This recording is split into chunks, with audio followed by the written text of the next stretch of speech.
And just a reminder of the work that this group has been doing has been ongoing for about a year, looking at system-wide articulation agreements and best practices.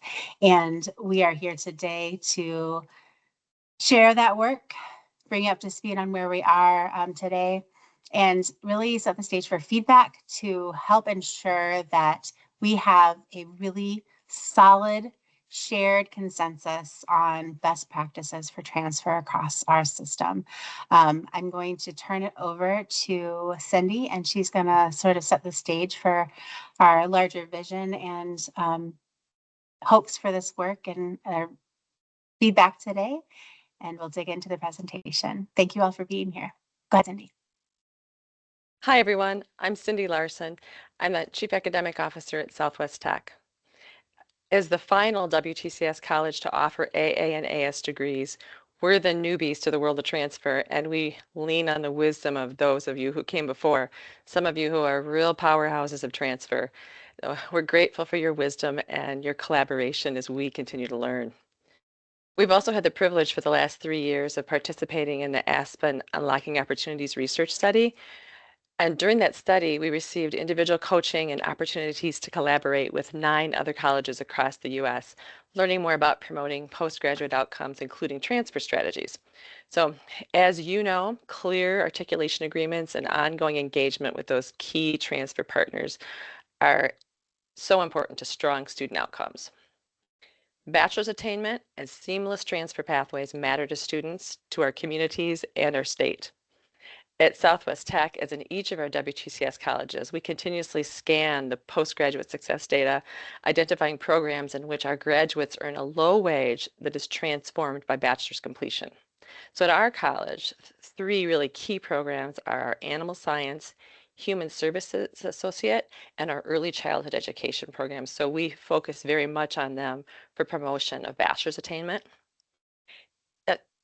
In and of themselves, each of these program graduates are needed professionals in our local industries, and we honor that.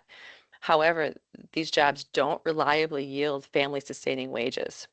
So we seek to create seamless transfer pathways that encourage these students to follow their dreams with a program they love and to make transfer to a bachelor's program on their personal timeline the easy thing to do.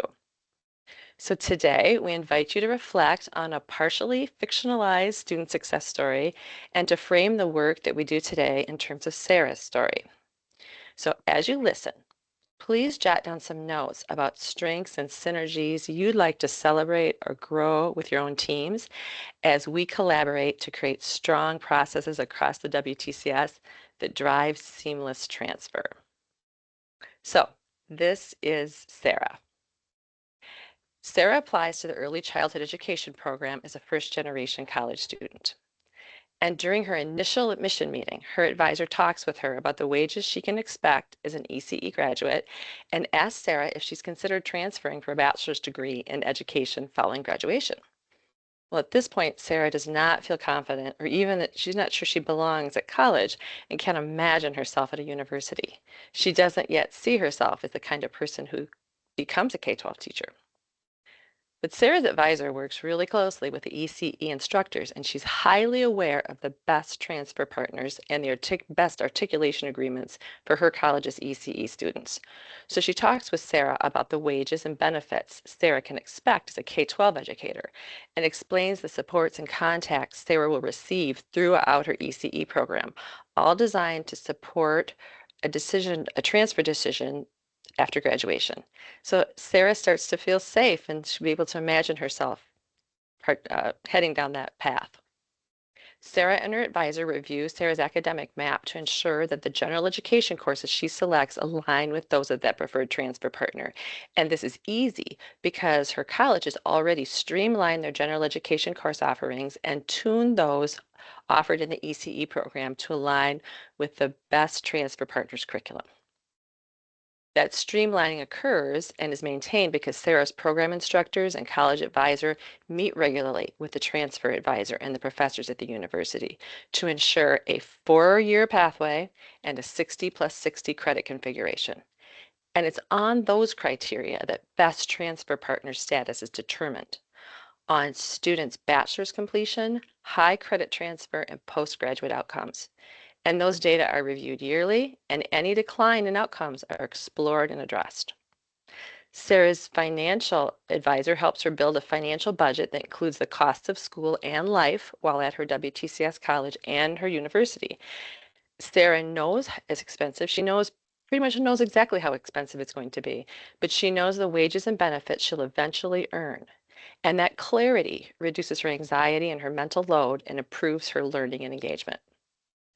Once Sarah actually starts her WTCX courses, her faculty member designs assignments and field experiences that connect Sarah with that best transfer partner. And Sarah begins building a strong support network across both institutions. During her second year of the ECE program, her advisor and instructors help Sarah apply for admission, scholarships, and housing at her transfer university, ensuring she's ready to enter and succeed in her junior year. Sarah graduates with her AAS in early childhood education, enrolls at university, and earns her bachelor's in education in 4 years, working in early childhood education while finishing her bachelor's degree.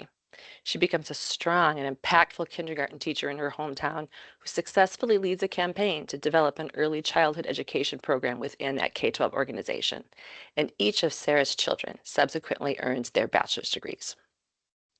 Our work, the work we do, changes lives for generations. So as we work today, led by Yolanda and Aaron, we invite your open hearts and experienced minds to collaborate in ensuring that the processes we create build more Sarah stories. And I'll turn it over to Aaron. All right. Thank you, Cindy.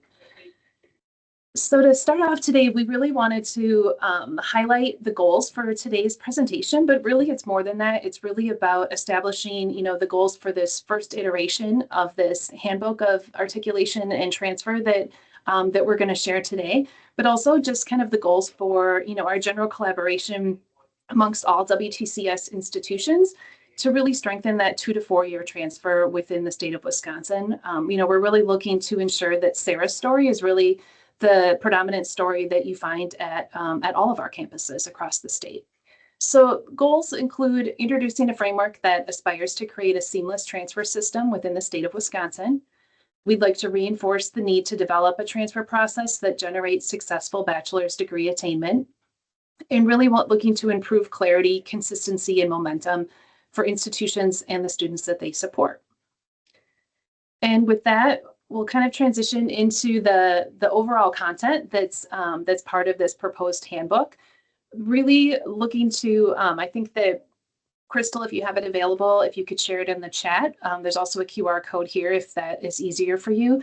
There's a shared Google Drive that includes 6 documents that make up the part of this handbook. So they include that executive summary, the articulation agreement components, transfer definitions. All of those are currently kind of an individual document. So as you listen to the presentation or after the fact, if you please go through, take a look at them, get a general feel for the content that's there, because we're going to be looking for some specific feedback about whether you think that this first iteration is really ready to deploy out and to start using at our institutions. We fully expect it to be revised and be ongoing over the next 6 to 12 months, but very much believe in kind of kicking it off and trying it out, seeing what works and seeing what can be improved as we start to transition. One of the first sections includes actual articulation preparation and the agreement component sections. So with this piece, the documents will highlight and encourage us to survey existing agreements, review established course equivalencies, to engage with program leadership and faculty at both institutions and make sure that we align desired outcomes, and to review national research and student-focused models. So depending on where you are with your particular partner and how much historical work has gone into that particular agreement, that may vary along the way. But some of those articulation agreement components that we think are important are, tracking and student outcome data, including a transfer guide, and provide that clear outline of program courses that are accepted and those that are remaining at the 4-year institution, including additional student requirements or responsibilities that might be involved with admission to that particular program aligned with that major, and also certainly renewal dates and review intentions as you move forward. We all know that the common saying about, the articulation agreement is never as strong as the day that it was signed. So we want to ensure that it doesn't get put on a shelf for 5 years and then we come back and take a look at it and brush the dust off. Something that's kind of a living, breathing document and aligns with these fully integrated partnerships that we're seeking. Other components might include an agreement that incentivizes the completion of the associate degree before transfer or offers dual enrollment along the way, providing guaranteed admission into a student's desired program major, ensuring that transfer students do not need to take and complete more credits than a native student, and that dedicated transfer staff provide at both sides of the relationship, provide guidance and warm handoffs, as well as just referencing to, what is the branding, marketing, and recruitment aspects that are involved. So that might include website updates, generating student, staff, and K-12 awareness, shared resources to promote pathways from both institutions. So just having some of those conversations about, hey, we have this really great articulation agreement, but now how do we make sure that people are aware of it and that students will get on that particular pathway? So really about enhancing transparency, ensuring that everyone has access to the same information, supporting institutional collaboration, promoting that early academic momentum, as well as just reducing barriers as a whole. So now I'll hand it off to Yolanda. Thank you, Erin. So one of the things we want to make sure is that this does not become something that just sits on a shelf and collects dust. And one of the best ways to do that is to constantly have a process of evaluation and tracking of that articulation agreement. So you want to be clear about the effectiveness of that relationship and the articulation agreement and how it supports and engages students. And by reviewing data annually, that's a good way to make sure that we as a campus are nimble in serving the needs of our students. So we want to look at the number of students who are transferring out of our institutions and into the destination institution, following as much of the articulation agreements as possible. But also we want to compare that with the students who may not be using the articulation agreement to determine are there things we need to tweak. The number of students who are successfully completing their intended program at the receiving institution, because at the end of the day, we know that having that bachelor's degree is where a lot of the changes for our students and their lives in our region and communities are impacted. So making sure that they have that bachelor's degree so that they can achieve those wages that allow them to support their families and achieve the ideal lifestyles that they're aspiring to do. The average and median GPA of the sending institution versus the remainder of the student body, and what those look like in terms of the support that students may or may not need, how we can support them on our campuses prior to arriving to that destination campus, and making sure that students are sustained academically. And then the time to degree completion. Once again, we want to make sure that that bachelor's degree is being completed. But if we can get that done, be completed efficiently, that is the best way that students can begin earning the wages, making sure that they then can live the lifestyles that they're looking for. So we want to make sure that these assessments are ongoing, that they're collaborative, that when we look at the articulation agreements, we have data sharing explicitly written in that document, and that we're clearly aware of how the academic, but also the social life and student life of that student is impacted when we think about student success.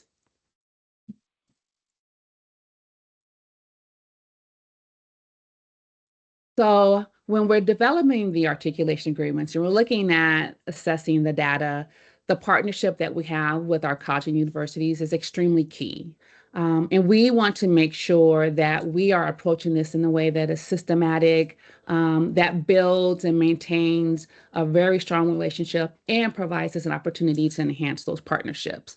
So at the system level, we have relationships and agreements like the Universal Credit Transfer Agreement, and we have the WACU Course Credit Transfer Agreement, which establishes really strong foundations and baselines for consistency. On our individual campuses, as we're building out our articulation agreements, we establish relationships with college and university partners. And so we want to make sure that as we're looking at that framework, that we do so in a way that's looking at our institutional goals being in alignment, that there's clear mutual benefit to both campuses, and that we're looking once again at assessment so that we can measure that success for our students. So what we developed and want you to consider are a framework of sorts of tiers of partnerships. So we know that all institutions are at various different continuums of where they are at in their transfer process, where they're at in their partnership. So we want to allow an opportunity for that fluidity to be reflected in how we as institutions embark on these relationships. So the first tier we have is emerging partnerships. So these are sort of the early introduction that we have with our partners, establishing visibility of their academic programs, establishing early outreach with our students. We know that the sooner our students are aware of the opportunity to transfer, they can then start building out what that map looks like for them and for their future, and an opportunity for students to begin exploring what their options and opportunities look like. So some of the characteristics and activities of that emerging partnership are designed to do just that: create awareness, establish partnership, open the door for opportunities for collaboration that can be expanded into what could be then that second tier. And that second tier is a mission aligned tier. So it goes really more in depth into those mutual benefits. It's looking at ways that we can collaborate. So not just having our partners on campus, but looking at opportunities for collaborative programs and an opportunity for coordinated recruitment. How can we think about the structured communication that we might share as a campus to once again connect our students, help our students see their pathway? So it's being very intentional about aligning those partnerships, very intentional about the outreach to our students, but making sure that we're collaborating as much as possible as we build on the relationship from that emerging partnership. And then the innovative partnership is that final tier. So this is where we're looking to sort of hit the jackpot. So we're looking for an opportunity to have high impact relationships. We want those relationships to be as embedded as possible so that it seems almost to the student that there's no separation between the destination campus and the sending institution. We want there to be an investment of resources on both sides, and then we want those impacts to be measurable. So what we're looking for is a model that allows you as an institution to have a growth mindset where you may approach your partner and say, this is a good entry-level relationship that we can establish, or for some partnerships that you've established really clear and strong relationships, an opportunity to sort of embark on a longer, more in-depth relationship. And what we're also looking for is consistency. We know that if there's consistency across the campuses and how we approach these partnerships, when we start to make ask, it's not an individual ask or an individual strategy or initiative from just one campus, but it sets the tone for how the system is working with our partners and how we are collaboratively looking at this transfer process and continuum across the state, because we know that it's not just our student or their student, but it's all of our students. And so how we support them is extremely key. So this framework is a great way, we think, to begin that conversation and have that communication either with new partners or established partnerships to grow and expand those relationships. And then we want to talk a little bit and make sure that people have a clear sense of just the terminology. So once again, we are all developing our processes at different stages, and we may have different definitions that we are assigning to what we call articulation agreements or transfer guides or transfer pathways. So we thought it would be beneficial to have a system-wide definition of just some of that transfer language. Once again, there's sometimes language that's very familiar and common to us that our students are unfamiliar with. I think likewise on our different campuses, there's terminology and language that we use that across the system may look and sound different. And once again, when we're interacting with partners, it could mean one thing on campus X and something different on campus Y. So not that we want to distinguish, have it sort of be very mainstream and too commonplace, but we also want to make sure that we have consistency in the language and how we work with our partners. So some dance sample definitions include the CCTA, so the Course Credit Transfer Agreement. We referenced this before, the University Credit Transfer Agreement. Way cool, what that means, and just transfer guides, what those mean. So throughout the handbook, there will be an opportunity for us to think about those definitions that we use on our campuses, but that we can then make sure are applied consistently when we're talking just about the system and then our relationship with our partners. And then we want to make sure that everyone has a good sense of the resources that are available. So there's a lot that exists and a lot that is out there And so the next part of the handbook will just provide sort of a glimpse of things that we have seen, things that we know are great opportunities for you to look at and glean additional best practices, see what works great on other campuses in ways that we can not necessarily have to reinvent the wheel. So some of those that are listed include the Gates Foundation Post-Secondary Success, San Jinko College, I might be pronouncing that wrong, Valencia College, and then the Aspen Transfer Playbook. So the most recent playbook is their Transfer Playbook 2.0. It highlights our own campus, Southwest Tech, and some of the great work that they're doing. So it's another great way for us to just see what's happening out there and relate opportunities and relationships that we are seeing that we can get some good information from. We also want to look at just the wages that our students are coming out of their programs with. And so there's a living wage calculator that's listed with state by state options. There's a history of student interest pathway. So, some of the things that we're looking at are if there's 15 or more students that have transferred to a receiving institution, we want to use that as a way to gauge that that's a great relationship, or it's an opportunity if we don't have a relationship to establish one. So setting some benchmarks for what can establish some success is another great way to think about the process. And then ACRO has the articulation agreement best practices that came out in 2019. It's a great way, once again, to just see some of the national best practices that exist. So as you're building out your articulation agreements, we can see what the system has as a resource, and then what are some of those national resources that can inform the work that we're doing.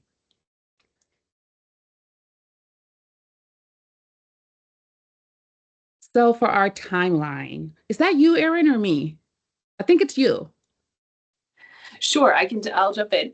Okay. So the timeline, just from a perspective, we just try to kind of keep an update as we've presented over the last few months, was really, today's presentation of the overall handbook and all of the components that exist as of today.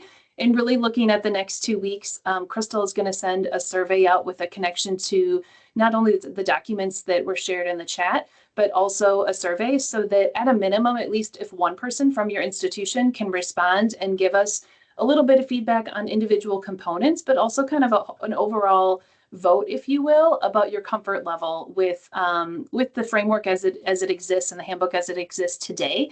Looking to see if we might be able to, as we approach February and March, if the ISA and SSA groups would be ready to kind of endorse deployment. So that deployment for the handbook going out throughout the WTCS, so that we can all test it out, see what works for us, see what can be improved, as well as continue to have ongoing discussions about, potential work groups for future implementations, as well as focused transfer resource development. And Erin, I just wanted to jump in there a little bit related to deployment. The vision for that at this point is that this handbook and the resources will be an interactive page on the MyWTCS website. So it'll be in a spot that's available and accessible to all across our system, recognizing this is such a cross-functional level of work that every institution handles a little bit differently. So the plan is to deploy it on the website, have it be accessible, and so that everyone that needs to engage with these resources can do so very easily. Yes, thank you, Crystal. And I think as we kind of wrap up the core components of this and transition into more conversational piece, we really just wanted to kind of circle back to, what are the next steps in improving the transfer success of the SARAs that are on your campus? So again, how could we introduce that framework that really helps us create a seamless transfer system, and then improving that clarity and consistency so that wherever you are and your institution is kind of in the transfer exploration and implementation process, that we can all learn from each other and move the entire system, the WTCS system, forward and kind of see continued students and improved student success. So with that, we'll kind of open it up for questions, as well as any other thoughts or feedback that you might want to share kind of in the open forum setting.